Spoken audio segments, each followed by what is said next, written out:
Section 1.3, Algebraic Expressions. Today the objectives are to evaluate algebraic expressions and also to simplify algebraic expressions. Here's an example. During summer vacation, you work 2 jobs. You walk 3 dogs several times a week, and you work part-time as a receptionist at a hair studio. You earn $8 per hour as a receptionist and $20 per week per dog. Your weekly schedule is the same each week. How much will you earn in 10 weeks? And explain your answer. So we're going to break this into 2 parts. One part will be how much do you get for the dogs, and the other part will be how much do you get as a receptionist. So let's look at the dogs first. And remember, the dogs are $20 per week per dog. And you are working 3 dogs.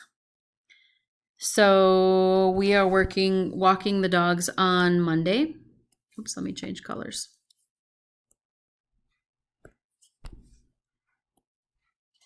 From 8 to 9. Remember, for dogs, the hours don't matter. On Wednesday, you're walking the dogs. And again, from 8 to 9, but again, the hours don't matter. And you're also doing this on Friday. You're walking the dogs from 8 to 9. So for the dogs,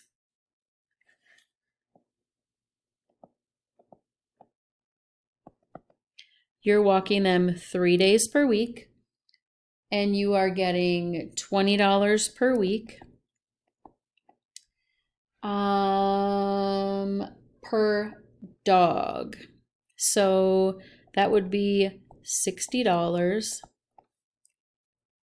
per dog. Oops. Okay, so is that what they asked? Okay. So the receptionist, you get paid $8 per hour. So let's see. You're doing 1 to 5 Monday, 1 to 5 on Tuesday, 1 to 5 on Wednesday, 1 to 5 on Thursday. That would be 4 days. And that would be 4 hours. So you'd have 16 hours from Monday to Thursday. And then this one is also 4 hours.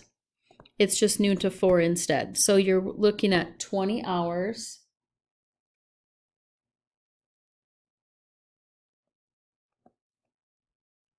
times 8, which is $160. And that's the studio. We'll change it to studio instead.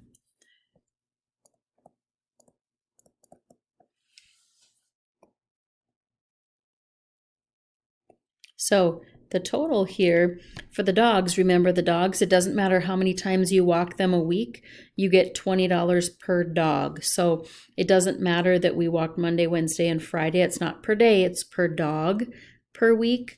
So we're going to add the 2 together.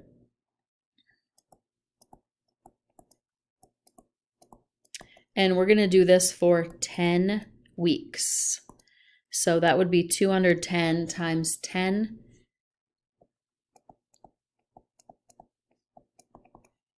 Which would be, 220. Sorry, I added that wrong. 220 times 10, or $2,200. So when we're talking about the first evaluate algebraic expressions, I kind of wrote this in as a numeric expression. You could do each one individually and add them all together at the end. I kind of did this expression-wise just because that's what they wanted us to do. Problem number 1, write an algebraic expression that models a word phrase 7 fewer than a number t. So fewer than stands for subtract. The only thing with wording it this way is this right here, this 7, is the item that's taken away from the other. So instead of doing it like you are reading it, the ones that have the subtraction in there, sometimes you have to switch them around and it's a little bit trickier. So we're going to say, what's it fewer than? It's fewer than t, and that's what we're going to subtract from. So problem number 1 should be 7 or t minus 7. So if you're looking in the book, it's letter C. I didn't put the choices here. I just wanted us to do this one. You can pause the video real quick and do got it question number 1. Write an algebraic expression that models the word phrase 2 times the sum of A and B. So times means you're going to multiply. Sum means you're going to add. So you have to figure out how do you put all those things together. So the first thing I'm going to do is I'm going to add A and B together. So this addition symbol goes right there. And we're going to take 2 times that. So 2 times the sum of A plus B. So if you're looking at the letter choices for this one, it's going to be the letter H if you're looking in the book. Here are some steps to model a situation with an algebraic expression.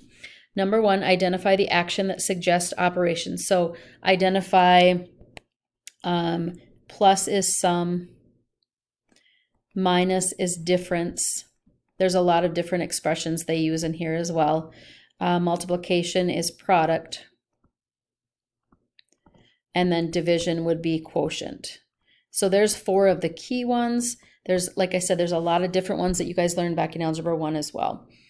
Number 2, define one or more variables to represent the unknowns. You could use their letters if they have them. You could use your own letters if you want to come up with your own. Number 3, represent the actions using the variables and the operations. So then you have to kind of wrap it all up and put it all together in step 3. So let's practice that. Problem number 2, you start with $20 and save $6 each week. What algebraic expression models the total amount that you save? Okay, so each week you're going to save $6 and you're starting with $20 in the account or on your table or wherever you're putting it. So you have to think, does the each week thing, the variable, go with both the 20 and the 6, or does it go with one or the other? So here it says you're starting with $20. That is just what you're starting with. It has nothing to do with the weekly additions that you're going to make. So I'm going to put a plus since we're adding to it every week. And you're adding $6 to it, not $20 every week. So $6 every single week. There's the expression that you would have. You could reverse these, reverse the order if you wanted. 6W plus 20. I like to write it in the order that you read it, but that would be okay as well. Pause your video if you wish to try got it number 2. You had $150, but you are spending $2 each day. What algebraic expression models this situation? So here again, you are starting with $150. You're not adding $150 every time, so the $150 is alone.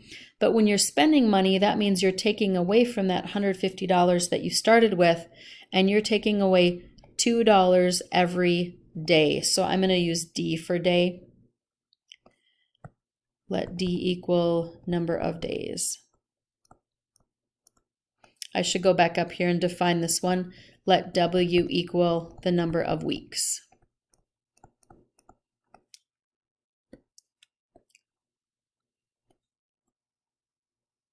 You may use a different letter, that's okay, but just make sure you define what they're talking about.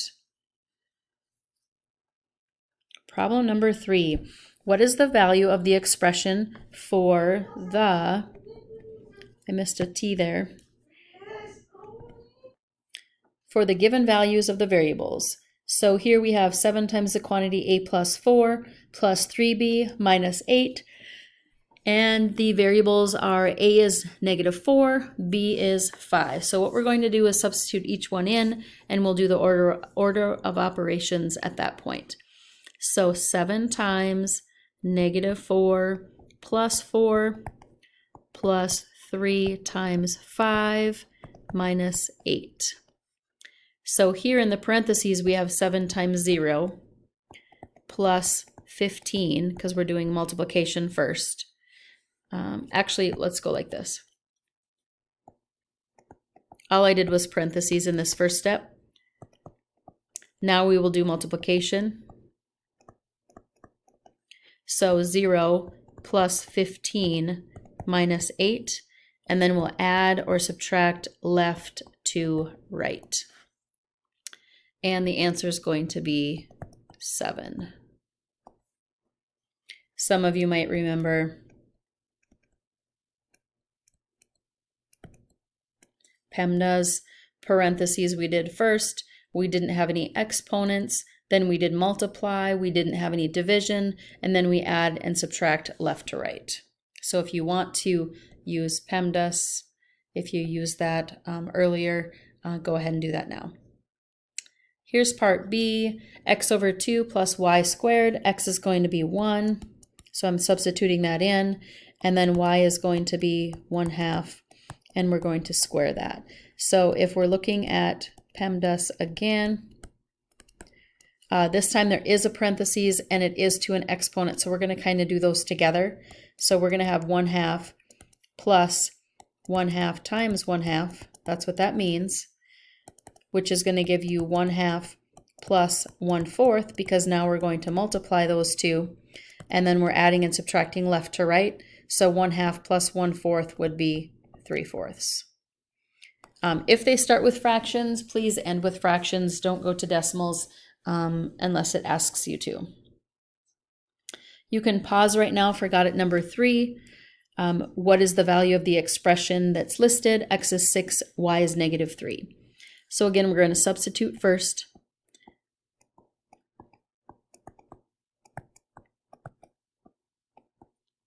And then we'll use PEMDAS to simplify. So first of all, we have some parentheses. We'll do that one first. In the parentheses, we've got some exponents, so let's look at those as well. 6 times 6 is 36. -3 times -3 would be 9. And we're going to subtract those in the next step. We haven't moved on from my parentheses yet, so let's do that now. 2 times 36 minus 9. 36 minus 9 would be 27. And we are looking at our division, but notice we haven't done our product yet either. 2 times 27 would be 54. And then we'll divide. So 54 divided by 3 is 18.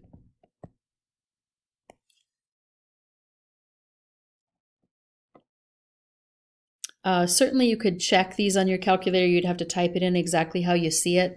The main problem that I think I would find with this one is when you plug this in, if you didn't plug it in with parentheses, it would look like this.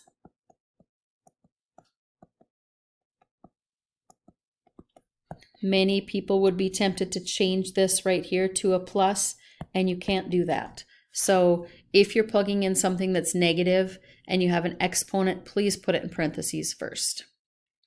Will the value of the expression change if the parentheses are removed? And you're going to say yes.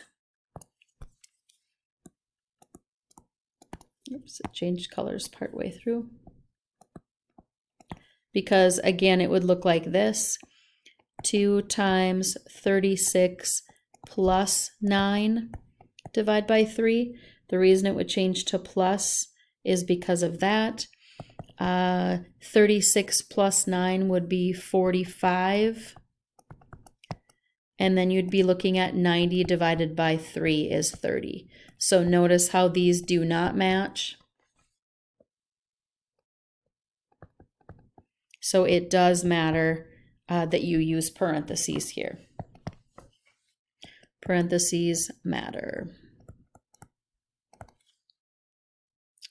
Problem number 4. In football, a touchdown is worth 6 points. An extra point kick, EPK, is 1 point, and a field goal is 3 points. What algebraic expression models the total number of points that a football team scores in a game, assuming that each scoring play is one of the 3 given types? Suppose a football team scores 3 touchdowns, 2 extra point kicks, and 4 field goals. How many points did the team score? Now, for this one, there are a couple different ways you can probably do this. As long as you're showing what your expression is, you are good to go. It doesn't necessarily have to be exactly like we do this one. So let's define our variables first. So let's do T equals number of touchdowns. We're going to do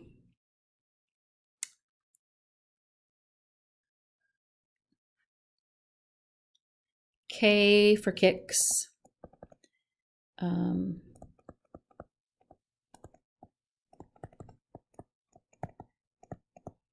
And let's do F for field goals.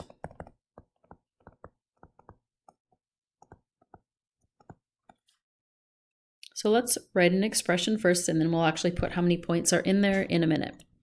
So we have 3 touchdowns. We have 2 extra point kicks, and we have 4 field goals. So there's my expression. And then how many points did the team score? So now we'll go back up and we'll look at how much should we plug in. So a touchdown is worth 6. Okay, and just in case you don't know anything about football, an extra point kick is worth 1.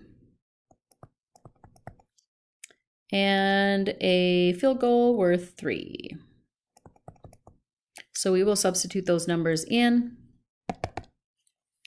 So 3 times 6 plus 2 times 1 plus 4 times 3, and we will do multiplication first.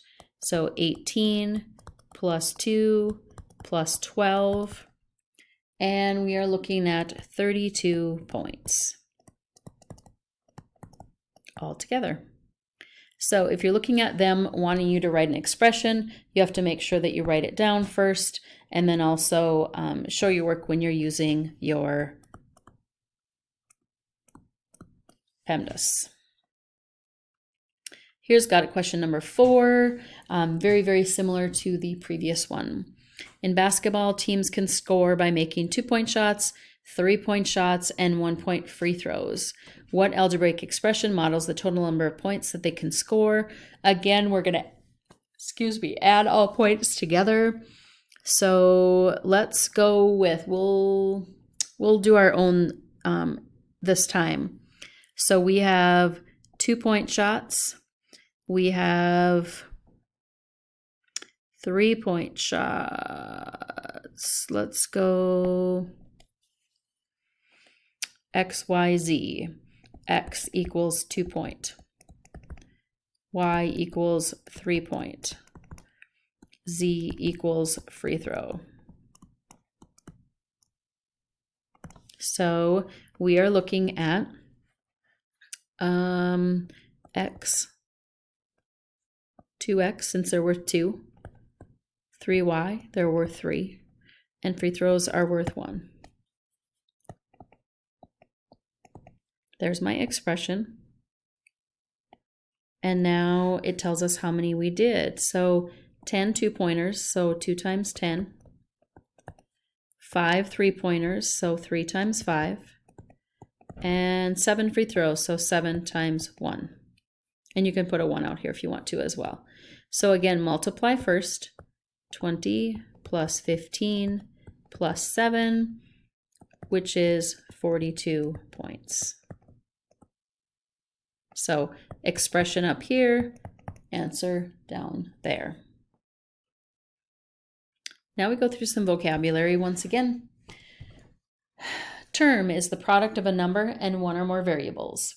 So when you're looking at a term, let's use an example here. Let me see if I put it down there. Yep, it is below. Let's go through these and we'll look at the example. A coefficient is the numerical factor of a term. The constant term is a term with no variables. So here, when we're looking at what each one of these are, when you look for the number of terms, you're looking for all of the symbols, and you're looking for the things that split. The adding and subtracting of the symbols are the ones that actually split it into terms. So with this one, we have 3 terms, and make sure with the terms include the plus or minus. I'll say just include signs here. And make sure you put commas in the middle. Don't put the symbols in there because then it looks like exactly what you're looking at up before, and you want to make sure you know what the difference is. In each one of those terms, the number ahead of the variable is a coefficient. Notice that this one doesn't have one because there's no variable with it. Okay, this one actually is alone, and that's the constant term. So those that have variables have coefficients in front of them.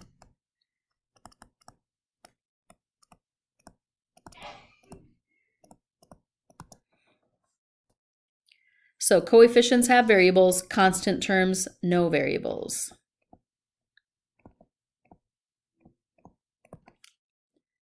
Like terms have the same variables raised to the same powers. So notice I have 2 like terms in green, 2 like terms in that orangey red, and then there's one that isn't circled at all because there's no others that have that same variable. So looking at the green, these both have x squared. Those are like terms. Looking at the orange color, these both have y cubed z's. Those are like terms. There's no other terms that have yz in them, so that's why that one does not have a circle.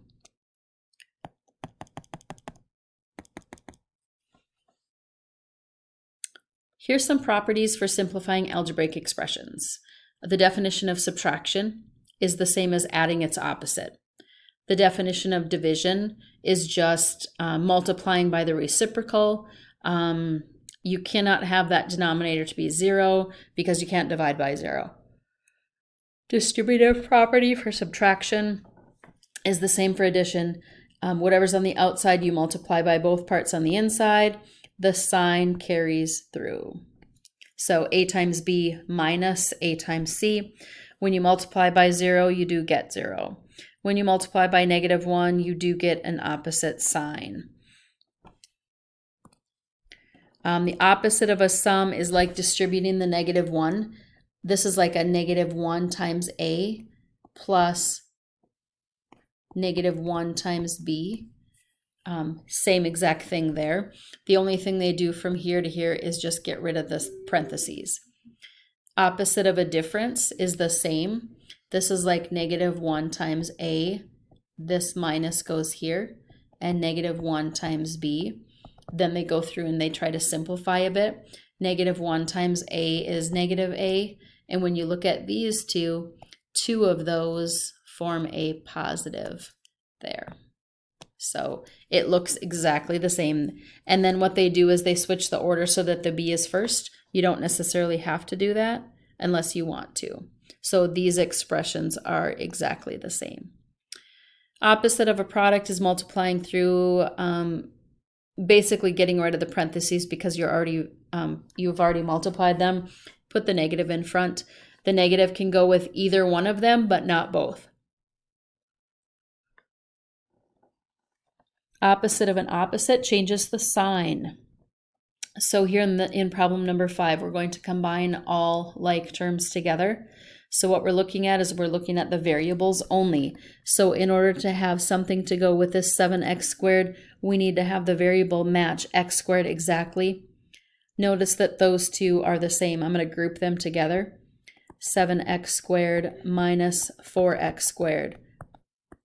Okay, now I'm going to look for the others that look the same. This one has a 3y squared. The 3 doesn't matter, but the y squared does. This also has a y squared. So we're putting those together, and we're going to group them together. So we're going to do the purple ones first and then the green.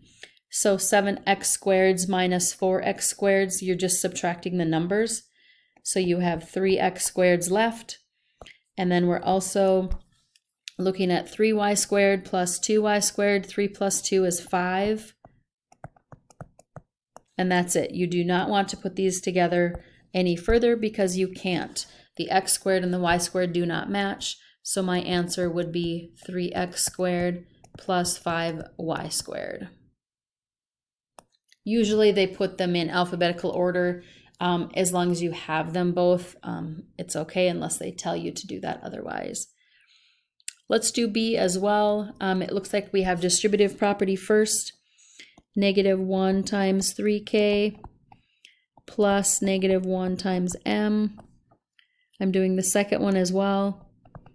2 times k plus 2 times -4m. So -3k minus 1m plus 2k minus 8m. Now I'm looking for like terms. I'm looking for anything that has a k in it. So we have -3k plus 2k. And we're also looking for anything that have m in them. So we have plus -1m minus 8m. And now we're going to combine our like terms together. So -3 and a +2 would be -1k. -1m minus 8m would be minus 9m. L's and M's do not match. They're not like terms, so we do not put them together. Let's pause for got it number 5. You can try both parts and then check your answers. Again, we're looking for like terms. We're looking for anything that has a j squared in it. We're looking for anything that has a k in it.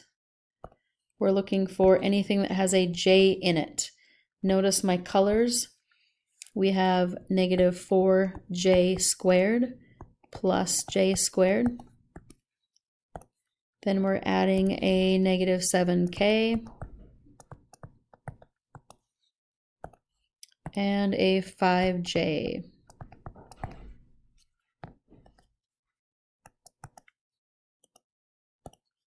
All right, so -4 plus 1 would be -3j squareds. There aren't any more greens, so I'm just putting it in there. You can put plus -7k or minus 7k. It means the same thing. And there's no other blues, so I'm going to put those together also. So if you really struggle with putting like terms together, definitely use different colors. If you don't need the different colors, then just go ahead and do the same. Part B, distributive property a couple different times. I'm going to go with just kind of doing this one in my head this time.